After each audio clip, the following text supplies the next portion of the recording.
semuanya, perkenalkan nama saya Shoshona Aizura. Saya berasal dari kelas 9 Di sini saya akan menceritakan sebuah legenda yang berasal dari Sumatera Barat yang berjudul Rambut Pamenan.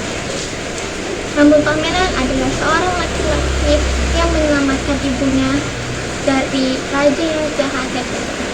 Yuk lanjut ke ceritanya, enjoy the video. Suatu ketika, berita kecantikan Lindung Bulan sudah sampai di berbagai negeri. Lalu Raja Angin Garang mendengar cerita itu, lalu menyuruh pengawalnya, yaitu pemimpinnya Palimo Tandung.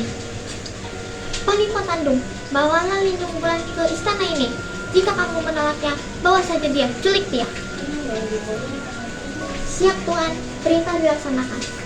Setelah itu, Palimo Tandung bersiap dengan pengawal lainnya untuk ke rumah Lindung Bulan. Saat sudah di rumah Lindung Bulan, ia bertemu dengan Lindung Bulan dan menerima dan memberikan lamaran kepada Lindung Bulan. Namun Lindung Bulan menolaknya. Lalu setelah itu, malam harinya, Palimo Tandung menculik Lindung Bulan. Saat Lindung Bulan diculik, anak-anaknya sudah tertidur lelap. Lalu sesampainya di istana, Lindung Bulan diseret ke hadapan Raja Angin Garang. Lalu Angin Garang berkata, "Menikahlah denganku Lindung Bulan." "Saya tidak mau Tuan, saya punya istri janda." Setelah berkali-kali memaksa Lindung Bulan, akhirnya Raja marah dan kesal, lalu menyuruh pengawal untuk membawanya Lindung Bulan ke penjara bawah tanah. Lalu sebelum dibawa ke penjara, Lindung Bulan diikat dengan rantai besi. Itu ternyata dua anak-anak Lindung Bulan, Reno Kinang dan Rambut Pamenan, sudah hidup besar dan remaja. Ia diasuh oleh tetangganya. Dan Rambut Pamenan berpikir bahwa ibunya masih hidup. Lalu Reno Kinang berkata, Reno bertanya, "Hai adikku, mengapa kamu melakukan semua ini?" Rambut menceritakan semuanya pada kakaknya bahwa ibunya masih hidup. Lalu ia berkata, "Memangnya kenapa kalau aku masih muda? Padahal aku sudah belajar silat dan ilmu pengetahuan pada guru silat dan ilmu pengetahuanku pada orang pintar. Kakak tidak usah mencemaskan aku." Reno pun berkata, "Baiklah, ikutlah sesuai kemauanmu, Rambut."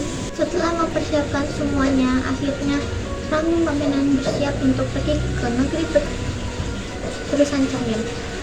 Ia sudah keluar masuk hutan belantara sampai menaiki menurun gunung, sampai hampir bekalnya pun mau habis. Ternyata saat ia tidur, kakaknya menangkal lapar di dalam mimpinya. Lalu sampai akhirnya ia bertemu dengan petani di ladang. Akhirnya petani pun bertanya kepada Rambut Pamenan, apa gerangan membawa ia ke daerah ini? Lalu Rambut pun menceritakan semuanya dari awal untuk mencari ibunya yang ada di negeri tulisan cermin. Ternyata Rambut melewati hutan yang salah. Akhirnya pun Rambut Pamenan tinggal di kediaman petani itu cukup lama. Lalu sebelum ia pergi ke hutan yang lainnya, ia pun diberi tongkat oleh petani itu. "Rambut, ini adalah tongkat untukmu, semoga ini berguna untukmu nanti. Ini nama tongkatnya adalah Manang Sungsang. Terima kasih petani, saya akan menggunakannya dengan baik-baik." Setelah itu, dia sudah berada di hutan barat. Setelah dia sampai di hutan barat, ia bertemu seorang penafkah yang sedang dililit ular besar. Lalu akhirnya Rambut menolong penafkah itu dengan mengetok ularnya. Lalu ular itu langsung meninggal. Ternyata setelah menyelamatkan penafkah itu, ia memberi pertolongan kepada Rambut. Rambut ditanya, "Kemana tujuanmu, Rambut?" "Saya ingin ke negeri tulisan cermin, Paman." Lalu paman itu bilang, "Baiklah, saya akan membantumu untuk ke negeri tulisan cermin. Tolong tutup mata Anda." Lalu sesudah itu langsunglah mereka ada di negeri tulisan cermin. Lalu paman itu tidak bisa membantu sampai ke dalam negeri itu karena ada urusan lain. lain. Sebelum Rambun bertemu dengan raja itu, ia membaca sekelilingnya dulu bagaimana tentang negeri Terusan Cermin.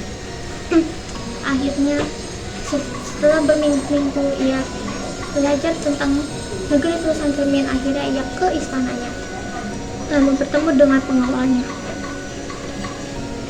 Ternyata pengawalnya bermain-main dulu dengan tubuh Rambun. Ia melempar-lemparkan tubuh Rambun kepada yang pengawal lainnya. Saat terasa letih, ia pun langsung mengetokkan tongkat ini kepada pengawalnya. Ternyata langsung meninggal. Lalu langsunglah raja turun tangan ke istana. Dasar Purbaya tidak becus, aku harus membunuh anak itu. Akhirnya Rambun dan raja melakukan pertarungan yang sangat sengit. Sampai akhirnya Rambun Pamenan pun menang dan langsung menyelamatkan ibunya yang berada di penjara bawah tanah. Setelah itu mencari-cari penjara bawah tanah ibunya, akhirnya bertemu. Dan ternyata ibunya Rambun Pamenan itu bulan sangat amat menyedihkan karena kondisi badannya yang sangat menderita, tersiksa, kurus, yang tidak pernah diberi makan dan minum. Rambun sangat sedih, namun telah dipertemukannya kembali. Lalu pada rakyat-rakyat negeri Terusan Cermin ingin Rambun menjadi raja berikutnya, tetapi Rambun menolak karena ingin bersama ibunya di halaman rumahnya.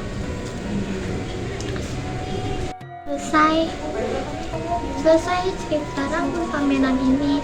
Mohon maaf bila ada perkataan atau perbuatan yang tidak baik. Terima kasih. Wassalamualaikum warahmatullahi wabarakatuh.